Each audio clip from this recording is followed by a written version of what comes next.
வந்து பச்சை பயிர் சாம்பார். இது வந்து பார்த்திங்கன்னா பச்சை பயிர் ஆல்ரெடி நான் வேக வச்சுருக்கேன். அதனால் வெங்காயம், தக்காளி, கொஞ்சமாக பூண்டு, பச்சை மிளகா, ஒரு பெருங்காயம் அவ்வளோதான் கொஞ்சம் போட்டு வேக வச்சுருக்கேன். வேக வச்சதை எடுத்து கடையக்குள்ளே நான் அந்த பச்சை பயிர் வேக வச்சேன் பார்த்திங்களா, அதை வந்து கடைஞ்சிருவேன். உங்கள்கிட்ட நான் காமிக்கிறேன். இதை சிம்பிளாக செய்ய போகிறேன். இது வந்து பார்த்திங்கன்னா மட்டன் ஸ்டைலில் இருக்கும். நல்லா சாம்பார் வாசனையாக இருக்கும். ஆமாம், தக்காளி இதில் போட்டாச்சு, வேக வச்சதை போட்டாச்சு. இப்போ பச்சை பயிர் கொட்டுறோம். பச்சை பயிர் நம்மளுக்கு எவ்வளோ தேவையோ அவ்வளோ கொட்டிக்கலாம். கொட்டிட்டு நம்ம கடைஞ்சிட்டு தாளிக்க வேண்டியதான். இதான் பச்சை பயிர் சாம்பார். சிம்பிளாக நைட்டு ஒர்க் போயிட்டு வரவங்க, வேலைக்கு போயிட்டு வரவங்க, இந்த மாதிரி இருக்கவங்களாம் இந்த மாதிரி செஞ்சுக்கலாம். அதெல்லாம் ஹெல்த்தியான ஃபுட். Okay, thank you. ஃப்ரெண்ட்ஸ், இப்போ அந்த பச்சை பயிர் போட்டு கடைஞ்சாச்சு. இது இருக்குது பாருங்கள். அவங்களுக்கு எப்படி இருக்குது தெரில, ஆனால் எனக்கு ஓகே. பாருங்கள், அதுக்கு தாளிக்க வேண்டியதான். லைட்டாக எண்ணெய் ஊற்றிக்கலாம். காஞ்சதுக்கப்புறம் கடாய் காஞ்சிடுச்சு, அதனால் லைட்டாக எண்ணெய் ஊற்றிக்கலாம்.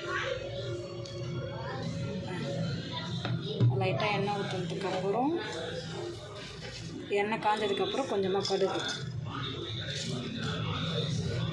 எண்ணெய் இன்னும் காயலை, ஆனால் நான் போட்டேன். நீங்கள் எண்ணெய் காஞ்சதுக்கப்புறம் கடுகு போடுங்க.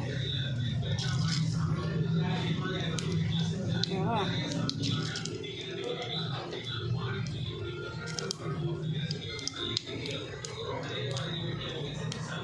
இப்போ கருவேப்பிலை பொரிஞ்சிருச்சு, கடுகு பொரிஞ்சிருச்சு. இப்போ கருவேப்பிலை போட்டுக்கலாம்.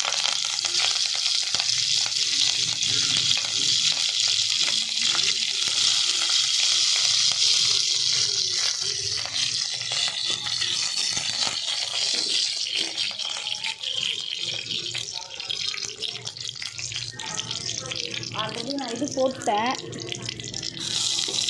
பச்சை மிளகா நிறைய போட்டுருக்கேன். நல்லா காரம் வேணாம், பசங்க சாப்பிட மாட்டாங்க.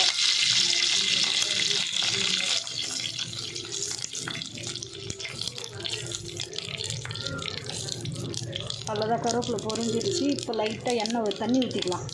ஏன்னா ஒரேடியாக சாம்பார் ஊற்றினா ஒரு மாதிரி அடி பிடிச்சிடும். கொஞ்சமாக தண்ணி ஊற்றினா எதுவும் ஆகாது.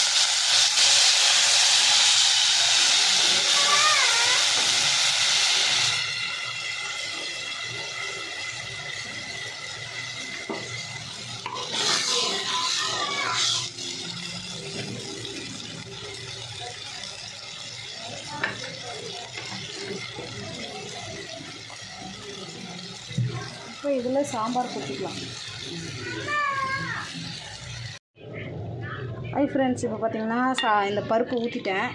என்கிட்ட இது கேமரா இல்லை, அதனால் நான் தான் செல்லை வச்சுட்டு தான் ஊற்றணும். அதனால் வச்சுட்டு ஊற்றினேன். இப்போ கொதிச்சதுக்கப்புறம் டேஸ்ட் பண்ணி பாருங்கள், உப்பு கம்மியாக இருக்கா அதிகமாக இருக்கான்னு சொல்லிட்டு டேஸ்ட் பண்ணி பார்த்துட்டு நீங்கள் எவ்வளோ வேணுமோ போட்டுக்கோங்க.